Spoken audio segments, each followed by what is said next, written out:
C'est désormais votre rendez-vous mensuel pour analyser et décrypter l'actualité au Gabon, en Afrique et dans le monde. Madame, messieurs, bienvenue dans la rétro de l'actualité sur Gabon 24. Au menu, la tournée africaine d'Emmanuel Macron. Le Cameroun, le Bénin et la Guinée-Bissau ont reçu la visite du président français, perçue par plus d'un observateur comme une tentative de reconquête du continent par la France. Au Gabon, les membres du gouvernement tentent de convaincre pour obtenir des fonds nécessaires à la réalisation de leur projet. Pour le compte de l'année 2023, le budget se discute maintenant. Côté éducation nationale, la tutelle a décidé de rompre avec la loi de l'Omerta sur la question des sortants école. Caméliane Toutoum-Leclerc rassure quant à leur affectation et à la régularisation de leur situation. Nous le verrons. Et le séjour rwandais des Panthères du Gabon version taekwondo n'a permis de récolter que du bronze. Anthony Obam et ses coéquipiers ont obtenu 3 médailles, une moisson jugée maigre par les spécialistes du sport au Gabon. Un menu alléchant, des chroniqueurs et des experts aussi percutants les uns que les autres. La rétro de l'actualité, c'est parti. Les taux se resserrent pour la course pour Downing Street en Grande-Bretagne. Rishi Sunak et Liz Truss devront être départagés à l'issue d'un vote final prévu le 5 septembre de l'année en cours. 60 ans de coopération entre le Gabon et la Corée du Sud. Nous le verrons également. Le chef de l'État gabonais a pour l'occasion récemment séjourné à Séoul, la capitale sud-coréenne. Et puis de son côté, Blaise Compaoré demande pardon au peuple burkinabé et à la famille de Thomas Sankara. Pendant ce temps, la tension monte d'un cran au Mali. Bamako a donné un ultimatum au porte-parole de la mission multidimensionnelle intégrée des Nations Unies pour la stabilisation au Mali, la MINUSMA, pour quitter le pays alors que les attaques se multiplient du côté du Mali. Le Mali qui a été évoqué lors de la tournée africaine d'Emmanuel Macron et de façon générale la question de la sécurité au Sahel. Regardons ce élément, on en parle juste derrière. Aider le Bénin à structurer sa défense par la formation et l'octroi d'équipements sécuritaires est l'une des annonces phares du président français Emmanuel Macron au Bénin. La France sera toujours aux côtés des autorités béninoises pour faire face à cette menace.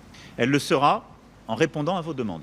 Notre appui sera d'abord civil, s'inscrira en appui aux stratégies de développement des zones les plus vulnérables et les plus exposées aux tentatives d'implantation des groupes terroristes. Et sur le plan sécuritaire, conformément à la réorganisation que nous avons adoptée à l'échelle de l'ensemble de la région, nous serons au rendez-vous pour répondre à vos demandes en termes de formation et d'équipement. La France continuera à s'engager aux côtés du Bénin dans ses efforts de réforme et de promotion de son attractivité. Au cours de cette conférence de presse conjointe, plusieurs engagements ont été pris par Paris. S'agissant des nouveaux actes de restitution, comme je m'y étais engagé à l'occasion de votre visite à Paris le 9 novembre dernier, je souhaite que nous puissions poursuivre le travail et aller au bout et porter cette loi cadre qui sera présentée dans les meilleurs délais. Un pré-rapport qui a été rédigé par Jean-Luc Martinez a été remis il y a quelques semaines et je souhaite que nous puissions avancer pour maintenant poursuivre ce qui a été commencé ici, poursuivi au Sénégal et que nous devons faire cheminer plus avant et avec encore plus d'ambition. Et donc la formation de la jeunesse, la formation professionnelle, la préparation à ces nouveaux métiers, ce sont des sujets très concrets sur lesquels nous allons continuer d'agir ensemble et d'avancer. Cette rencontre a également été l'occasion pour le président béninois Patrice Talon d'évoquer la place des entreprises françaises en Afrique. Je voudrais que l'investissement privé direct français soit encouragé, promu et accompagné au Bénin parce que l'environnement s'y prête désormais. Une rencontre qui s'inscrit en droite ligne avec la vision du président français, à savoir faire du renouvellement des relations franco-africaines l'une des priorités de son second mandat. Et vous parlez de ces faits politiques. Louis-Philippe Badinga, rédacteur en chef à l'agence gabonaise de presse, est avec nous sur ce plateau. C'est de nouveau ensemble que nous allons parcourir ces faits de l'actualité. L'actualité qui a eu plusieurs rebondissements ce mois de juillet. Louis-Philippe Badinga, est-ce que vous êtes prêt pour ce marathon aujourd'hui? Bien sûr. Toujours prêt. Oui. À côté de vous, Dimitri Abourneur pour sa première participation. Déjà bienvenue dans ce plateau de la rétro de l'actualité, Dimitri. Merci, Marielle Biogou. Alors, est-ce que ce mois de juillet a été aussi intense en termes d'actualité de votre côté? Oui, absolument. On l'a vu avec déjà cette tournée du président français en Afrique. Et il y a d'autres actualités également. Il y a d'autres actualités, nous aurons l'occasion d'en parler. Mais puisque vous parlez d'Emmanuel Macron, qui a effectivement fait sa première tournée en Afrique après sa réélection à la tête de l'État français. On a vu le Cameroun, le Bénin, la Guinée-Bissau, 3 pays qui n'ont pas forcément le même lien historique avec la France. Pourquoi ces choix? Est-ce qu'ils sont des choix stratégiques, Dimitri Abourneur? Bien sûr, Marielle, il faut dire que sur le continent, en commençant par les 3 jours qui ont permis à Emmanuel Macron de visiter 3 pays africains, vous l'avez dit, le Cameroun, le Bénin et la Guinée-Bissau, intéressent au plus haut point le président français, car, il faut le dire, on constate que de plus en plus, les intérêts français, notamment économiques, sont de plus en plus en recul. Ouais. Si on prend le cas du Cameroun, on constate par exemple que en 1990, les entreprises françaises pesaient pour 40% dans l'économie camerounaise, oui. Et aujourd'hui, elles ne pèsent plus que pour 10%, ce qui tranche un peu avec le lien historique entre les 2 pays. Et donc, le président français a ajouté par ailleurs, pour parler de ce lien historique, que la France souhaiterait que les 2 pays soldent leur compte de la période coloniale à travers un travail d'historien qui va revisiter effectivement une période plutôt sombre des 2 pays. Et donc, c'était tout l'intérêt effectivement du président français de faire cette visite du côté du Cameroun. Une visite d'Emmanuel Macron, peut-être qu'on reviendra dessus, sur le Cameroun avec Lufi Baniga, mais au Bénin, ça n'a pas eu le même écho qu'au Cameroun. Comment vous l'avez ressenti du côté du Bénin ? Maria Biogou, du côté du Bénin, il faut dire que le Bénin également, si on prend l'aspect purement des intérêts, le Bénin se veut être un pays attractif par le truchement de la culture. Il veut être on parle d'un leader culturel régional et on l'a vu, les 2 présidents Macron et Patrice Talon ont participé à une exposition des 36 œuvres du trésor du Dahomey qui ont été restituées récemment au Bénin. Donc à travers cette diplomatie culturelle, le Bénin se veut être un pôle attractif et vous l'avez vu tout à l'heure dans l'élément, les 2 pays veulent renforcer cette coopération. Alors Lufi Badinga, on a vu le Cameroun, le Bénin, mais aussi la Guinée-Bissau. Il n'y a pas eu que des questions économiques qui ont été évoquées, ni culturelles, mais il y a également eu la question de la sécurité qui est importante en ce moment du côté de l'Afrique de l'Ouest notamment. Est-ce que la France, à travers cette visite d'Emmanuel Macron, essaye d'avoir de nouvelles bases stratégiques côté sécuritaire?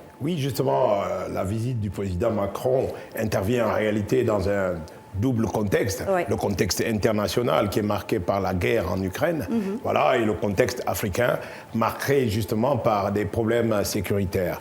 En réalité, quand on analyse, ici, il y a donc 2 pans. Le premier pan, c'est que la visite d'Emmanuel Macron se fait dans le même timing que celle de Sergei Lavrov, qui est donc le ministre des Affaires étrangères russe. Donc vous comprenez qu'effectivement, la France a une volonté de revenir, sinon de mieux revenir en Afrique. De reconquérir, voilà, finalement. Justement. Oui, l'Afrique où elle perd de plus en plus pied. Mais la reconquête de la France, comment il compte la faire? Quand je dis il, le président français, est-ce que c'est d'un point de vue uniquement militaire ou également économique ou culturel? Pourquoi pas? Parce qu'on a toutes ces affaires de biens pillés lors de la période coloniale. Comment elle se fera concrètement? Oui, justement, au Bénin, par exemple, Emmanuel Macron a parlé justement d'un nouveau partenariat gagnant-gagnant. Mais en réalité, cette reconquête va se faire sur plusieurs fronts. Quand on prend la question sécuritaire, par exemple, la France est un grand fournisseur d'armes et de conseils militaires. Il va sans dire que la France va essayer justement d'apporter son aide, sa logistique et ses conseils à ces pays qui sont en proie justement au terrorisme. C'est le cas, par exemple, du Cameroun. Le Cameroun où il y a une guerre en réalité. Dans l'extrême nord. Voilà, dans l'extrême nord. J'ai envie de dire dans les pays, on va dire, dans les régions anglophones, voilà, du Cameroun, donc qui sont des régions sécessionnistes aujourd'hui, oui, justement. Et il y a donc le pan culturel également, en ce qui concerne donc la récupération par un certain nombre de pays d'Africains de leur patrimoine culturel qui a été d'une manière ou d'une autre arraché à l'Afrique et emporté en France. Alors, dernière étape de sa tournée, c'est la Guinée-Bissau. On le sait, Umaro Sissoko Embalo, le président bissau-guinéen, est le président en exercice de la CEDEAO. Avec lui, il y a eu également ces questions sécuritaires qui ont de nouveau été abordées. Et Emmanuel Macron qui, dans ses propos, semblait demander à la CEDEAO de durcir un peu le temps côté des sanctions concernant plutôt le Mali, la Guinée-Conakry et également le Burkina Faso. Est-ce que là, il n'y a pas le risque de retomber dans ce paternalisme qui a été tant décrié par le Mali et les autres? Bien sûr, Marielle Biyogo, de prime abord, ça pourrait donner cette impression effectivement de paternalisme, de la France qui joue un tout petit peu le gendarme du monde. Mais aujourd'hui, la France est dans une nouvelle stratégie. Elle veut maintenant mettre en place ce qu'ils ont appelé le soft power, c'est-à-dire qu'ils mettent en avant des alliés et par derrière, bon, naturellement, on comprend bien qu'ils tirent un tout petit peu les ficelles, mais la France se retire de plus en plus. Vous avez parlé du cas du Cameroun avec la situation dans le nord, mais c'est un tout petit peu ces mêmes situations qu'on retrouve dans d'autres pays. Au Bénin, au nord du pays, à la frontière avec le Burkina Faso. En RCA. En RCA. Et justement, même en Guinée-Bissau, où en février, le pays a connu une tentative de coup d'État. Le président Umaru Sissoko Embalo a d'ailleurs interpellé le président Macron là-dessus pour lui demander, vraiment, c'est un souhait, celui de restructurer sa garde présidentielle, parce que c'est un pays qui a connu de nombreux coups d'État, des coups d'État à répétition. Et donc, effectivement, cette situation sécuritaire-là a dominé les différents échanges entre Emmanuel Macron et ses homologues africains. Louis-Philippe Badinga, est-ce qu'il faut y croire en cette nouvelle approche de l'État français par rapport à ces États africains? Est-ce qu'il y a lieu de douter des intentions de la France ou est-ce qu'il faut y croire? Est-ce qu'il faut repartir avec ce partenaire historique de l'Afrique? Oui, non, en réalité, il ne faut pas rêver. La France n'aime pas l'Afrique pour ses beaux yeux. D'ailleurs, c'est un président français qui disait... Le président de Gaulle voilà, la France n'a pas d'amis, elle n'a que des intérêts. Et c'est valable pour tous les pays. En réalité, tous ces pays-là, que ce soit les grandes puissances ou les puissances même émergentes, s'intéressent à l'Afrique. Parce qu'il y a non seulement les matières premières, l'Afrique est un marché, mais l'Afrique également, c'est un positionnement stratégique à la fois sur l'Occident de l'Afrique. Donc on a le couloir de l'océan Atlantique, donc le golfe de Guinée, et de l'autre on a le canal de Suez, qui sont les principaux couloirs donc, de commerce. Et donc la France est intéressée par l'Afrique d'abord pour ses intérêts, mais également sur la question sécuritaire.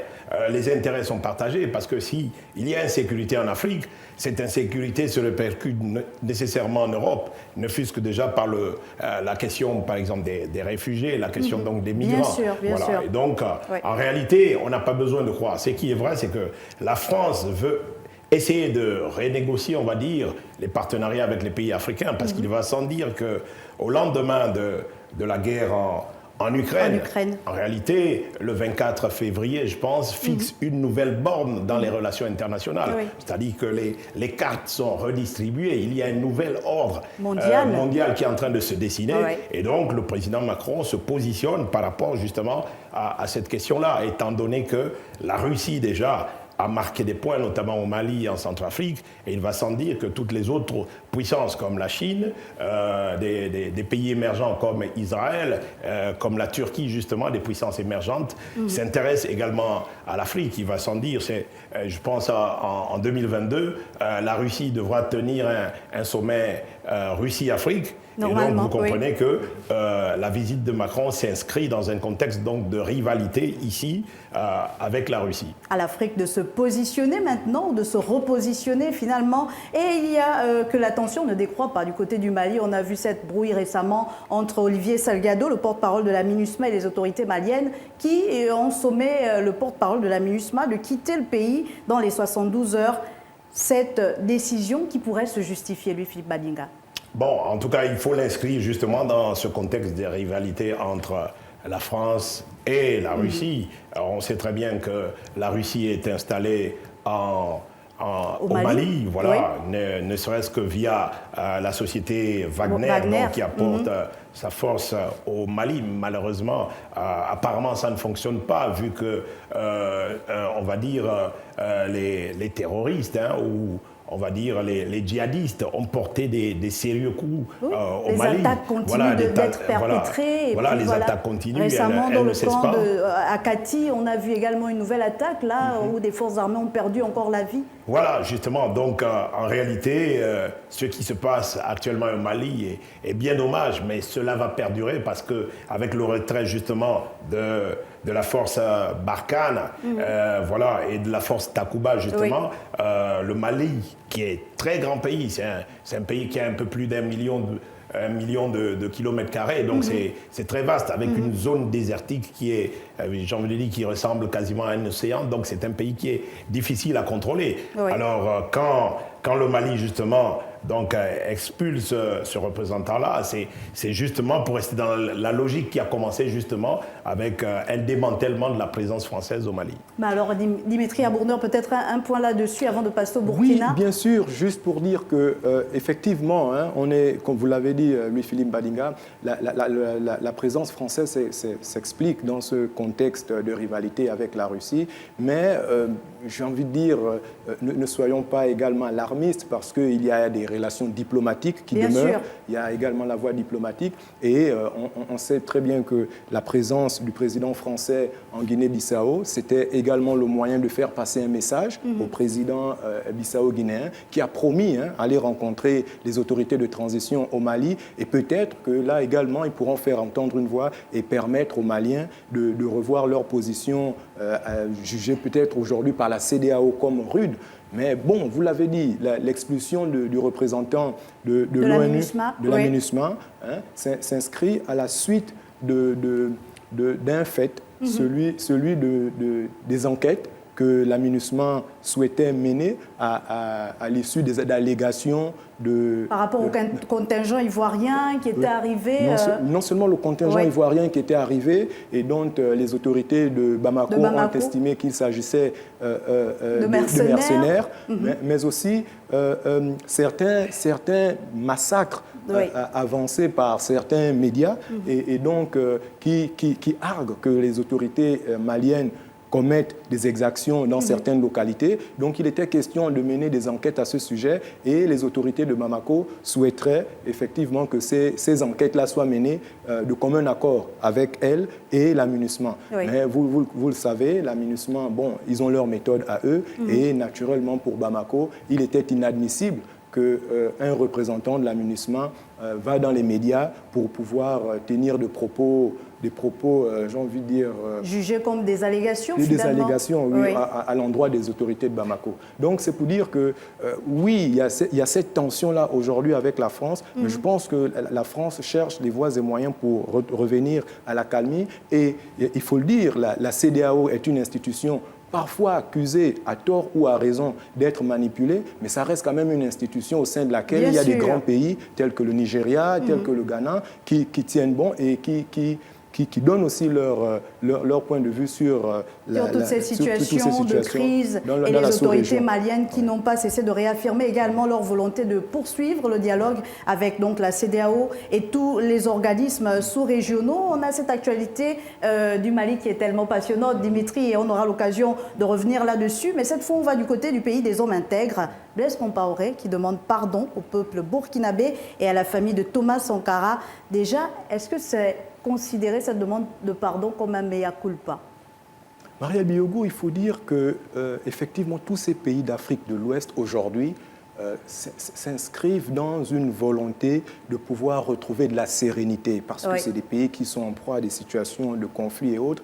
Et on peut voir ce retour de Blaise Compaoré qui a fait justement 24 heures à Ouagadougou pour prendre part à une concertation autour du président. Ancien chef d'État avec les nouvelles autorités de Ouagadougou. Les autorités de Ouagadougou, justement dans cette volonté de ramener le calme et la sérénité. Et bien sûr, cette lettre de pardon qui arrive, on perçoit là, quelque part, une volonté donc des autorités de pouvoir trouver le juste milieu, de pouvoir ramener de la sérénité dans ces pays qui ont connu beaucoup de difficultés et des personnes qui meurent chaque jour. Donc, il y a vraiment ce retour-là. Mais en revanche, on ne peut pas occulter le fait qu'il y a une justice dans les pays démocratiques et le président Blaise Compaoré a été condamné pour son rôle dans l'assassinat du président Thomas Sankara. Il a été condamné à mort par contumace. Et donc, certaines voix s'élèvent au sein donc, du Burkina Faso pour dire que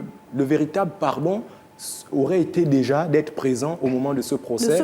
Voilà, et peut-être de venir répondre de ces accusations. Mais bon, il était absent. Et bon, ils utilisent d'autres voies peut-être pour pouvoir ramener les choses dans le calme. Louis-Philippe Badinga, est-ce que finalement, à travers cette demande de pardon, Blaise Compaoré reconnaît-il son implication dans l'assassinat de Thomas Sankara? Mais je pense qu'il le dit très clairement. Si je peux lire quelques mots, il dit Oui. « Je demande pardon au peuple burkinabé pour tous les actes que j'ai pu commettre durant mon magistère, et plus particulièrement à la famille de mon frère et ami Thomas Sankara. » Est-ce que ce pardon peut effacer la douleur durant les 35 dernières années qu'a connue cette famille de Thomas Sankara? Oh, mais je pense que le pardon doit pouvoir, j'ai envie de dire, effacer justement cette douleur. Ça fait quand même plusieurs années que le président Sankara a été assassiné. Naturellement, en ce qui concerne sa famille, il y a certainement cette emprise du cœur. Mais en réalité, le plus important ici, c'est la construction de l'avenir d'un Burkina Faso prospère et surtout stable. Parce que l'enjeu actuel, c'est celui de la stabilité, alors que l'Afrique de l'Ouest est justement prise dans une sorte de tourmente insécuritaire. Voilà. Et donc, en réalité, ce pardon doit pouvoir être accepté parce qu'il offre justement un meilleur avenir. Une issue, finalement. Voilà, une issue favorable à ce pays. Et il faut louer ici toute l'intelligence, en fait, du lieutenant-colonel Henri-Paul Damiba, justement, qui a réussi à laisser faire ce procès. Parce qu'en réalité, pour que le pardon soit accepté, il faut d'abord reconnaître la faute. Et ici, l'ancien président Compaoré a reconnu sa faute sur la mort de Thomas Sankara, mais il a reconnu toutes les fautes. Il a pris sur lui tous les crimes qui ont été commis pendant toute la période où il a été président au Burkina Faso. Allez, messieurs, je vous propose de tourner cette page assez difficile du côté de l'Afrique de l'Ouest et de nous intéresser à ces 60 ans de coopération entre Libreville et Séoul. Louis-Philippe Badinga, votre lecture sur ce séjour récent du président Ali Bongo Ondimba en Corée du Sud? Oui, justement, ce jour s'inscrit dans les 60 ans de coopération entre la Corée du Sud et le Gabon. C'est vrai, en 60 ans, il faut bien se poser la question du bilan. Quel est le bilan, justement, de cette coopération? Voilà, parce qu'en réalité, la Corée du Sud, pays du matin calme, justement, ne fait pas grand bruit, justement, sur sa coopération avec le Gabon. Le pays intervient pourtant dans bien des domaines où il appuie le Gabon en ce qui concerne l'éducation, la santé, un certain nombre de sujets. Mais, on va dire, le grand raté dans cette coopération, c'est peut-être la construction, justement, de la raffinerie qui était prévue à Port-Gentil dans le cadre de la zone, la zone économique spéciale de l'île Mandji. Donc le contrat avait été signé en 2017. Il n'a pas eu lieu malheureusement et l'histoire nous rattrape aujourd'hui avec la question du carburant. Le Gabon est obligé malheureusement d'importer le carburant. Oui, mais sinon cette visite, il faut aussi l'inscrire dans des sujets communs que le Gabon en partage avec la Corée du Sud. C'est des sujets liés à l'environnement, mais surtout à la paix, étant entendu que la Corée du Sud, elle-même, est en guerre depuis 1950 avec la Corée du Nord. Et on termine, Dimitri Abourneur, avec la succession, ce duel final pour la succession de Boris Johnson en Grande-Bretagne. Certes, le vote final est prévu pour septembre prochain, je le disais déjà à longtemps, précisément le 5, mais déjà des arguments qui peuvent peser pour l'un ou pour l'autre des candidats. Est-ce qu'il y a un favori parmi les deux? Oui, Marielle, vous permettrez que je revienne peut-être sur un aspect rapidement, de la coopération entre le Gabon et la Chine. Il faut et savoir la Corée du Sud. Et la Corée du Sud, autant pour moi. Il faut savoir que la Corée du Sud a été choisie pour abriter le Fonds vert pour le climat. Et vous savez que le Gabon aujourd'hui s'érige en leader de la diplomatie verte. Et donc il est tout à fait logique de retrouver le président de la République, Ali Bongo Ondimba, du côté de Séoul, pour aller présenter au président sud-coréen l'avancée ou les avancées dans le domaine de la protection de l'environnement que le Gabon ne cesse de mener. Les actions sont légion. On sait aujourd'hui avec les 13 parcs nationaux qui sont déjà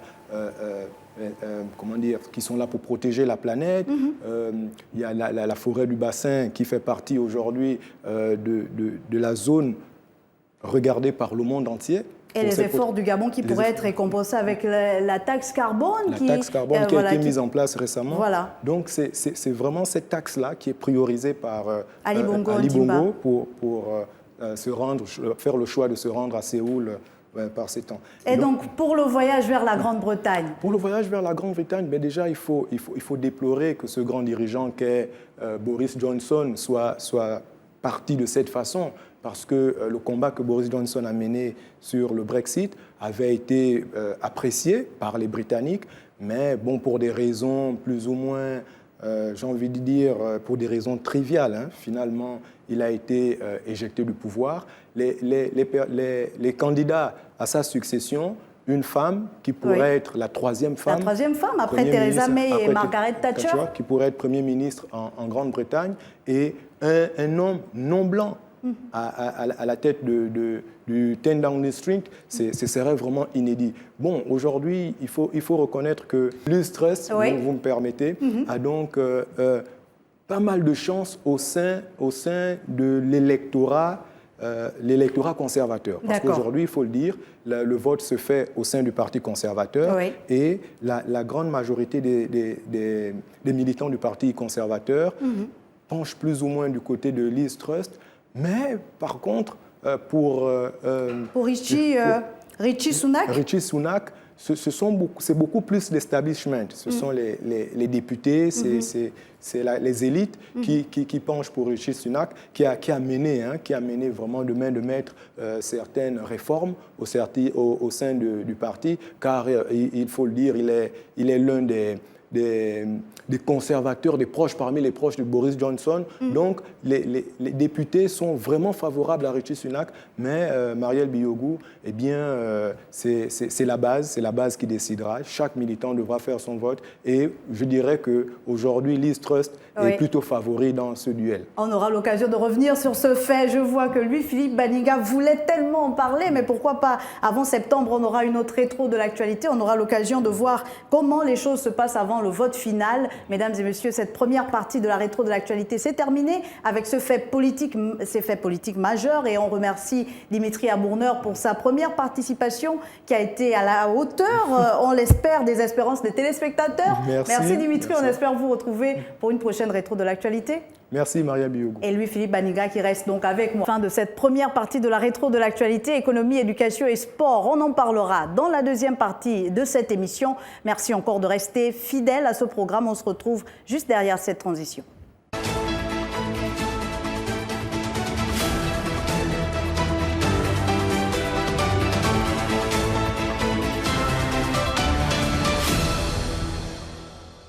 Deuxième partie de la rétro de l'actualité sur Gabon 24, et nous commençons avec l'économie. Libreville et Kigali qui ont accueilli successivement la deuxième mission économique et commerciale de la francophonie en Afrique centrale, avec des rencontres B2B organisées qui ont vu la participation d'une centaine d'acteurs économiques francophones. Nous en parlerons, mais avant, revenons d'abord sur le ballet des membres du gouvernement au ministère du Budget pour défendre justement leur ligne budgétaire pour le compte de l'année 2023. Regardons cet élément et on se retrouve juste derrière.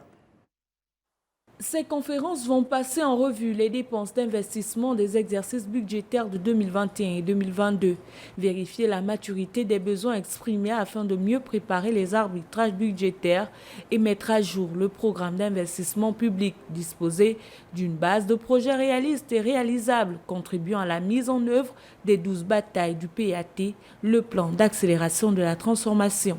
Elles tiennent compte des plans d'accélération, le plan d'accélération de transformation et les recommandations du Fonds monétaire international. Vous savez que nous sommes en programme avec le Fonds monétaire international, et il y a également des recommandations que nous devons intégrer dans l'élaboration de ce budget. Pour ce lundi, c'est la primature et le ministère en charge de la lutte contre la corruption qui ont ouvert le bal. Le ministère de la promotion de la bonne gouvernance a 2 projets prioritaires. Le premier projet cadre avec la lutte contre la corruption, c'est celui de faire en sorte que tous les citoyens participent à la lutte contre la corruption. C'est dans ces conditions que nous voulons mettre en place une plateforme qui puisse permettre à tout citoyen de dénoncer la corruption.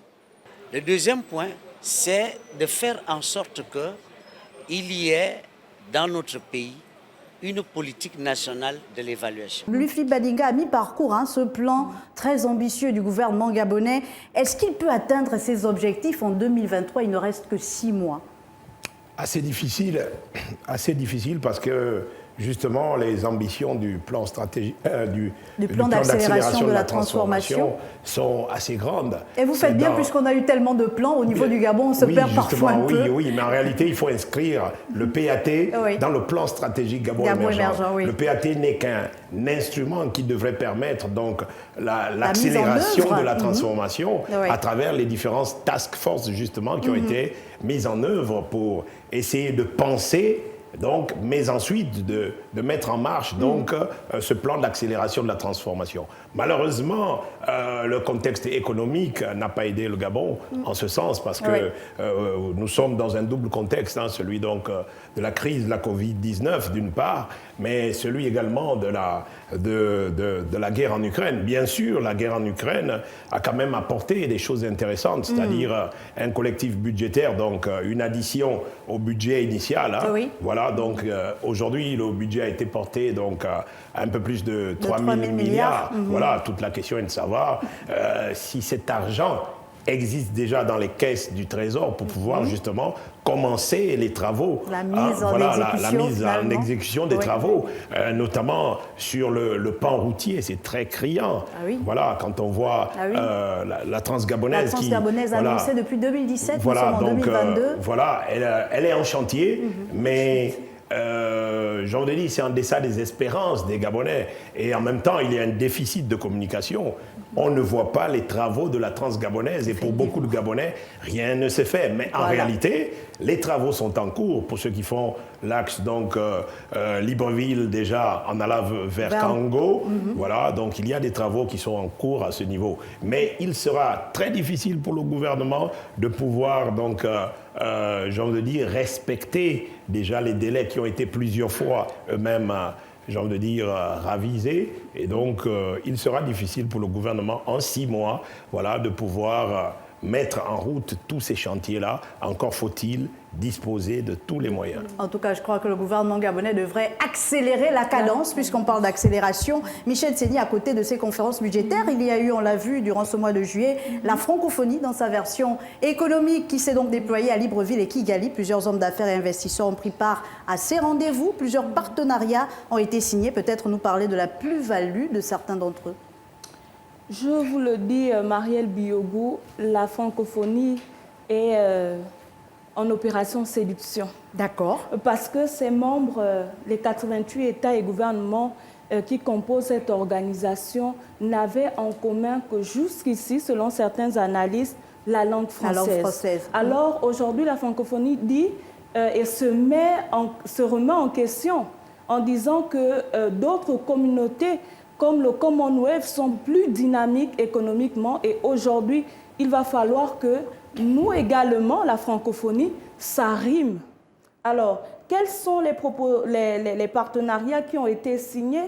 Nous avons la SING, la société d'incubation numérique du Gabon, portée par Yannick Ebibié, qui a signé 2 partenariats avec une start-up rwandaise et une start-up burkinabé pour l'écosystème des startups, en fait, dans le domaine du numérique. Il y a également l'agro-industrie.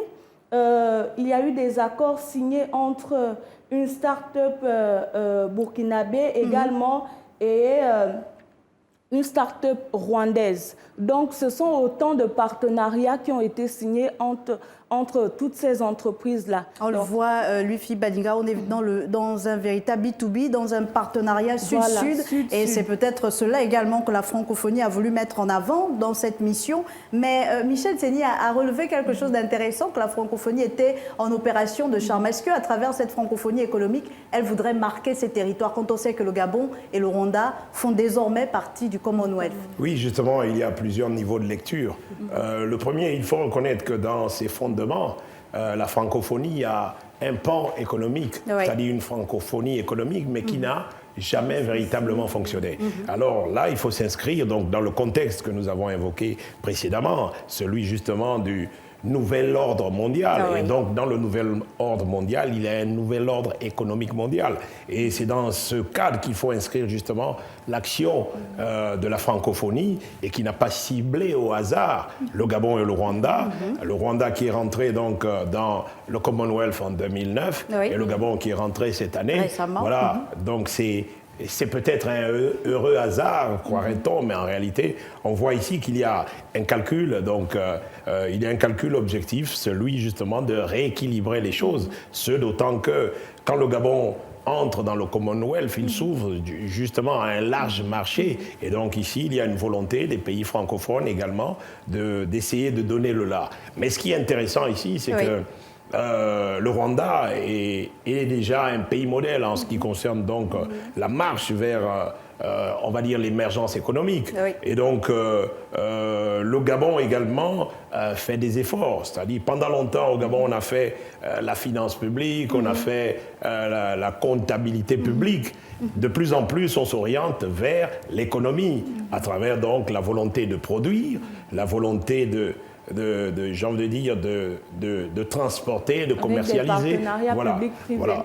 Voilà. Et donc, le Gabon s'inscrit, j'ai envie de dire, dans un bon nombre d'actions qui devraient amener le pays, justement, à avoir une meilleure maîtrise de son économie. Et c'est de plus en plus visible avec le Made in Gabon, dans le domaine déjà agricole, donc au niveau de la transformation, ne fût-ce qu'artisanale d'un certain nombre de produits. De Logoué, voilà. Tout ça, et il y a des centaines de femmes comme ça, non seulement au Gabon, mais également à l'extérieur du pays qui s'illustrent. Et c'est très bien parce qu'en réalité, les Gabonais qui ont longtemps eu cette mentalité de fonctionnaire essaient de s'orienter désormais vers l'entrepreneuriat qui est le véritable gage du développement du Gabon. Et c'est tout le mal qu'on peut souhaiter au pays d'Ali Bongo Ondimba. Merci Michel Tseni pour votre participation à cette rétro de l'actualité. On espère que vous continuerez de suivre pour nous ces questions liées à l'économie au Gabon, en Afrique et dans le monde. Merci beaucoup.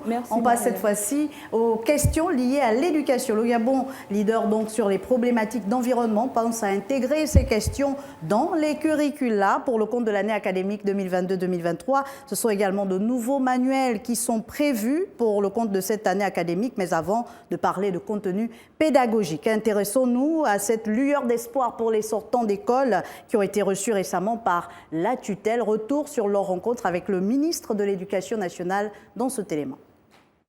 C'est à cœur ouvert que le ministre gabonais de l'Éducation nationale, Carmélien Toutoum Leclerc, a reçu les représentants des différentes écoles supérieures. Il s'agit de l'École normale supérieure, l'École normale supérieure d'enseignement technique et l'Institut national de la jeunesse et des sports. Au cours de cette rencontre, il était question de faire le point de leurs différentes situations. Nous avons vu la détermination que nous a montrée Madame la ministre pour résoudre nos problèmes. Donc nous allons faire un compte-rendu à nos différents promotionnaires, à nos collègues qui sont également en attente, qui nous ont mandatés pour leur faire savoir qu'il y a des avancées qui sont faites, il y a des améliorations et il nous faut être patient. Car nos situations ne sont certes pas faciles, mais le métier d'enseignant est un sacerdoce, c'est une vocation que nous avons librement choisie. Et nous voyons que les autorités en place au sein du ministère sont en train de tout faire pour satisfaire à nos doléances et à nos situations. Le silence rompu du côté du ministre de l'Éducation nationale, ces sortants écoles semblent quelque peu rassurés. Nous avons eu cet échange avec Madame le ministre. On lui a clarifié certains aspects, à savoir déjà que les promotions allant de la 2015 à la 2018 INGS avaient toujours ce souci administratif de la régularisation administrative, effectivement, à savoir la titularisation. Ça, c'est en ce qui concerne nos grands frères, donc les promotions avant la mienne. Concernant notre promotion, nous avons clairement fait comprendre à Madame le ministre quel était notre véritable problème, à savoir la mise en solde, parce que dans notre promotion, nous sommes déjà matriculés. Et aussi, on a un gros blocage au niveau de l'affectation. Au nombre des cas sur lesquels la tutelle affirme avoir effectué des avancées significatives, celui de la 25e promotion affectée depuis 2020. Certes sans présalaire, mais qui devraient voir leur situation s'améliorer très rapidement, au dire de la tutelle. Linda Ningon est déjà avec nous sur ce plateau. Merci de nous gratifier de votre présence sur ce plateau. Vous qui êtes en plus de spécialistes également passionnés de ces questions d'éducation. On parle des sortants d'école, Linda Ningon, une problématique qui intéresse plus d'un. On parle quand même des promotions de 2015 à 2021, c'est énorme, hein, Louis-Philippe Badinga, de l'ENS, l'ENSET, l'ENI, l'INJS, problème d'affectation, affectation des salaires en attente d'intégration ou de titularisation. Au sortir de cette rencontre avec Améliane Toutoum-Leclerc, qu'est-ce qu'on retient? Est-ce que ces situations ont été régularisées? On ne dira pas que ces situations ont été régularisées, on dira simplement que c'est en voie de régularisation. Il faut dire qu'il y a 2 ans, pour prendre le cas de l'ENS, ils sont, je pense, 400 enseignants assortis de ces écoles-là qui malheureusement ont été affectés sans pré-salaire ni salaire. Donc il n'y a pas que, c'est le même constat au niveau de l'école normale supérieure de l'enseignement technique ainsi que l'INJS en fait. Donc depuis pratiquement 2 ans, ils font des sittings au niveau de la fonction publique mais aussi au niveau du ministère de l'Éducation nationale. Et il n'y a que récemment, donc là je parle de 2 semaines, que finalement le nouveau ministre de tutelle, Carmélien Toutoum-Leclerc, a donc décidé de rompre le silence et de communiquer avec ces derniers. De là, il ressort que plusieurs choses sont en train de bouger, vu que pour la rentrée scolaire, plusieurs de ces enseignants vont exercer, parce que malgré les affectations, pour prendre par exemple le cas de la 25e promotion ENS, plusieurs ont été affectés, mais sans matricule, sans salaire, sans pré-salaire. Donc, certains d'entre eux n'exerçaient pas. Et pendant l'entretien, la ministre a rassuré que c'est au cas par cas, c'est école par école et qualité dessus, et qu'elle fera tout ce qu'il y a, pour reprendre ces mots, tout ce qui est de son pouvoir pour que d'ici la rentrée prochaine, ces situations soit simplement régulée. Il faut dire qu'une semaine après la rencontre avec ces enseignants sortant d'école, j'ai pris attache avec le responsable de l'ENSET, de la 25e promotion. Il me faisait comprendre qu'une semaine après l'échange avec la ministre, certains de l'ENS, notamment ceux qui sont formés dans les matières de sciences, notamment la mathématique, la physique, ont reçu leur matricule. Je me suis même rendue au niveau de la fonction publique, j'ai pu vérifier ces faits-là, c'est avéré. Philippe Badinga, c'est un problème global qui ne concerne pas que le ministère de l'Éducation nationale. Est-ce que là, ce ne sont pas finalement les conclusions du forum de la fonction publique qui prennent le temps d'être mises en œuvre, qui prennent trop de temps, j'ai envie de dire? Est-ce qu'il faut encore attendre longtemps pour voir les situations de tous ces sortants à école, de toutes ces personnes qui sont déjà affectées mais qui n'ont même pas de pré-salaire, être régularisées? Pourquoi cette lenteur du côté du ministère de la fonction publique? Bon, le ministère de la fonction publique a certainement ses raisons. Et oui, peut-être qu'ils ne doivent pas courir, peut-être qu'ils doivent bien faire les choses. J'en sais trop rien, mais ce qui est vrai, c'est que le Gabon, depuis plusieurs années, cumule des questions en fait d'organisation prévisionnelle, que ce soit sur les ressources, que ce soit dans le domaine de l'éducation, en ce qui concerne donc les salles de classe, les effectifs des enseignants. Voyez-vous, cette question se pose alors que le pays a un déficit à peu près de 8000 enseignants. Voilà, donc vous voyez que c'est un sérieux problème. Pendant longtemps, on va dire, le gouvernement a dormi sur ces questions, parce que ce sont des questions justement qui peuvent être travaillées à l'avance. Vous savez, il y a des pays qui travaillent 5 ans à l'avance. Un pays comme la Chine travaille sur des plans quinquennaux. Donc on pense 5 ans à l'avance le pays. Le Gabon doit peut-être se réinscrire dans cette dynamique, parce que... gouverner, c'est prévoir, oui, justement, quand vous prenez toutes ces écoles-là, c'est des écoles dont certaines sont fermées aussi depuis près de 5 ans. Vous voyez qu'il y aura toujours un gap à combler, parce que pendant ce temps, on n'a pas formé d'enseignants. Les 8000 enseignants ne vont pas tomber du ciel. Et peut-être que le Gabon va encore se retourner vers justement les pays amis pour recourir à l'aide des enseignants expatriés. Des enseignants expatriés. Mais en réalité, c'est une question qu'il faut prendre au sérieux. Et nous avons parlé tout à l'heure des conférences budgétaires. Donc, il faut que des budgets conséquents soient alloués à l'éducation. Il y a 2 secteurs avec lesquels on ne doit pas tricher, c'est la santé et l'éducation. Voilà, ce sont des secteurs prioritaires, et donc le gouvernement doit s'atteler. On doit saluer l'hyperactivité du ministre de l'Éducation nationale sur tous les fronts ces derniers temps. Voilà, mais il faut justement que le Premier ministre et le ministre donc, du budget accordent des budgets conséquents à ce ministère. Et une chose est sûre, c'est que pour avoir une bonne école Louis-Philippe Baninga, vous conviendrez avec moi, il faut avoir de bons enseignants et surtout des enseignants dont les situations sont régularisées. Mais à côté de cela, il faut également, Linda Ningon, des programmes attractifs et le ministère de l'Éducation nationale est également sur ce domaine-là. À pied d'œuvre, on parle de l'introduction des notions d'environnement. Quand ça va se faire? Et pour quel niveau, Linda Ningon? Alors, quand il faut dire que c'est pour cette année, parce que lors de la 19e réunion marquant justement le lancement de ce projet-là, il a été dit que la ministre a dit devant la presse que c'est pour cette année scolaire que justement les programmes environnementaux vont être enseignés dès la petite enfance. Elle a spécifié, elle allait dans les spécificités, elle a dit qu'il ne sera pas seulement question d'intégrer l'environnement, mais il sera question d'intégrer tout ce qui a trait avec le numérique, le digital, oui, mais aussi l'anglais. Vous savez qu'il y a quelques mois, le Gabon a adhéré au Commonwealth. Et donc, oui, dès la petite enfance, on va apprendre les basiques de l'anglais à l'enfant pour que plus tard, lorsqu'il va au secondaire, il est assis en matière de maîtrise de la langue anglaise, il est assis en matière de digital. Quand on sait que très tôt, nos enfants sont exposés aux réseaux sociaux, à tout ce qui a trait avec le numérique, etc.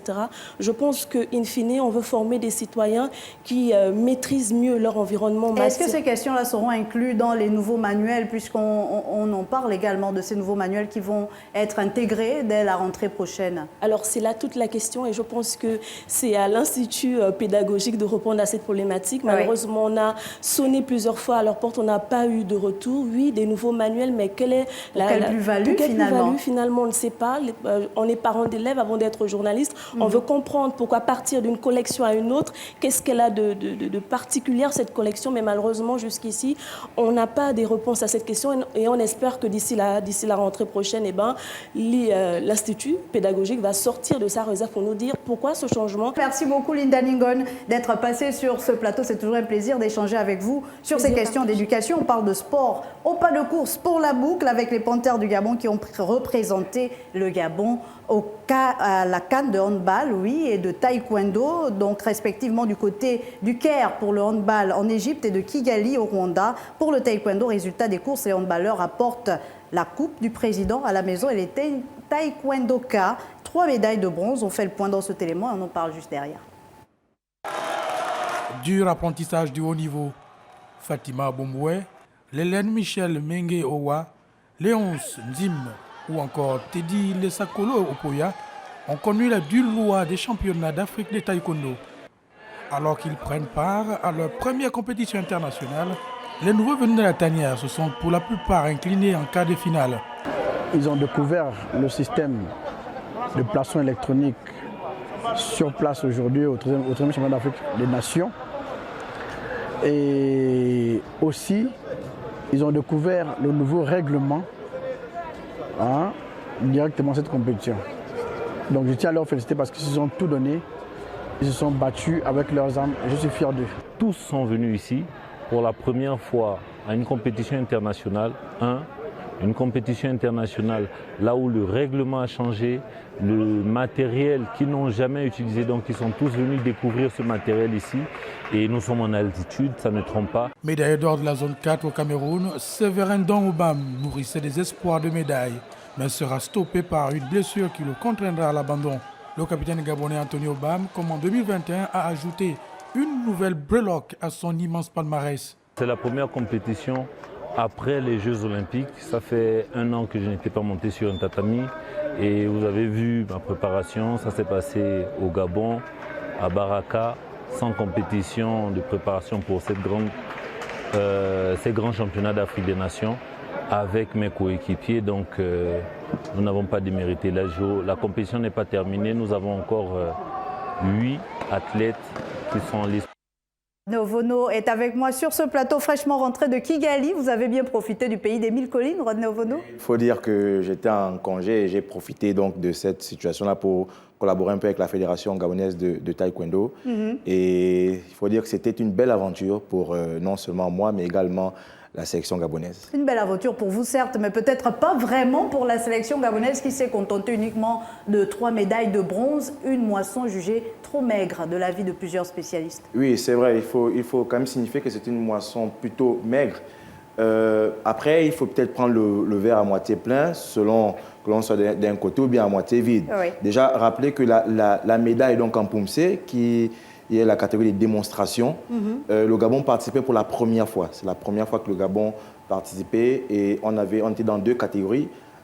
On avait les moins de 40 ans et les moins de 50 ans. C'est en moins de 50 ans que Maître Béké a obtenu la première médaille de bronze du Gabon à la catégorie Poumsé. Rappelons aussi qu'en taekwondo, hormis les Jeux Olympiques, on a 2 troisièmes. D'accord. Donc vous pouvez être 4e, bon pas 2 troisièmes, mais 2 médailles de bronze. Donc généralement le 4e et le 3e sont médaillés de bronze. Donc Maître Béké s'est classé médaillé de bronze en étant 4e lors d'un classement.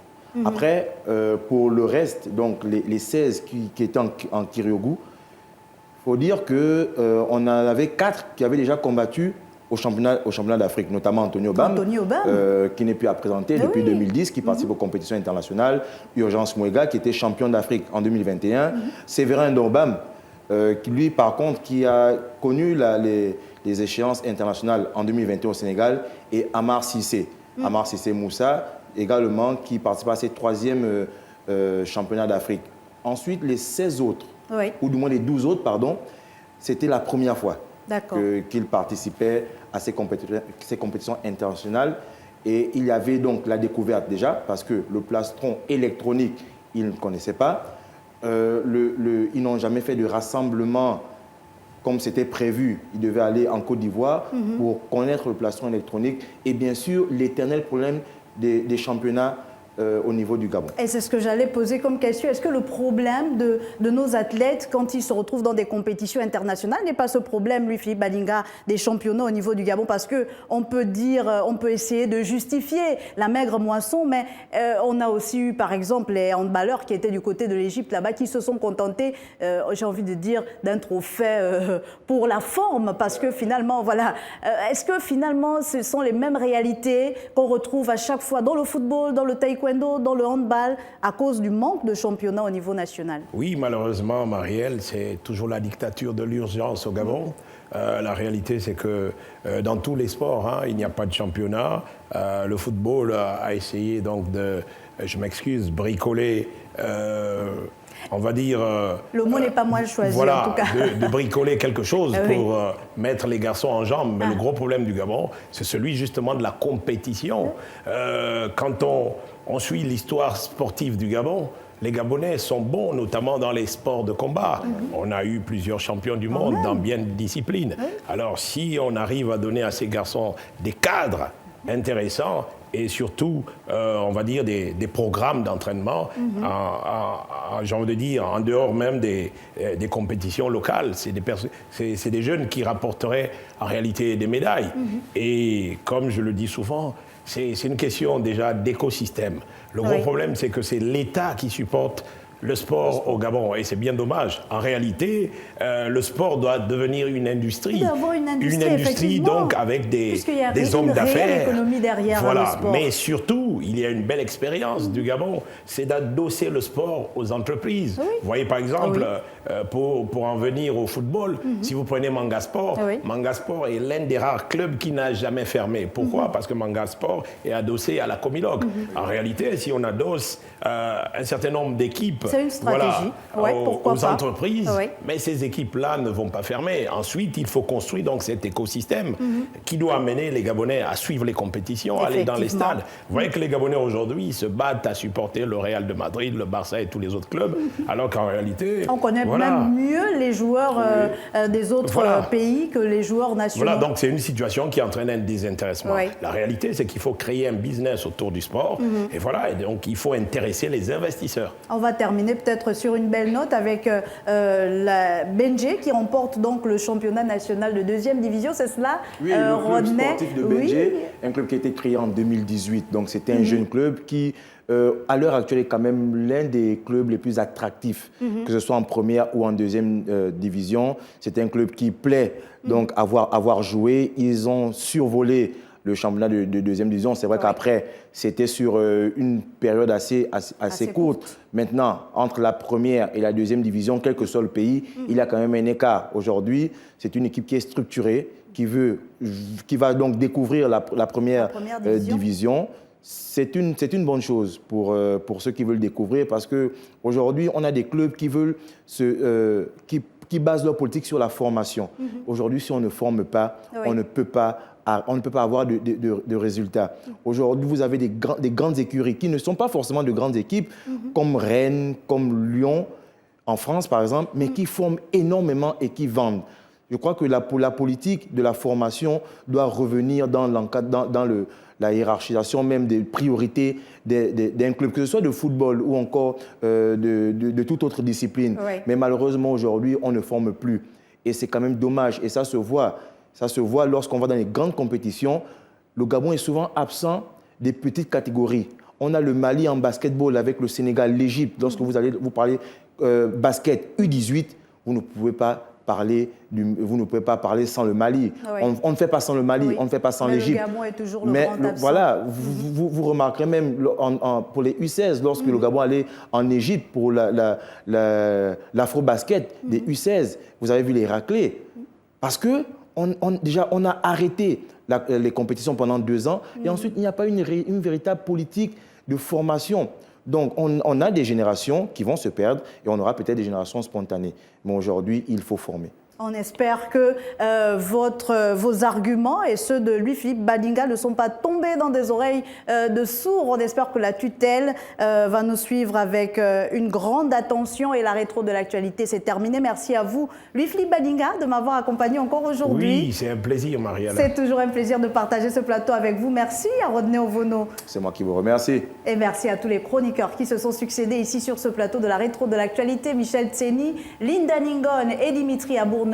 La rétro de l'actualité, c'est terminé pour aujourd'hui. On se retrouve très vite sur Gabon 24.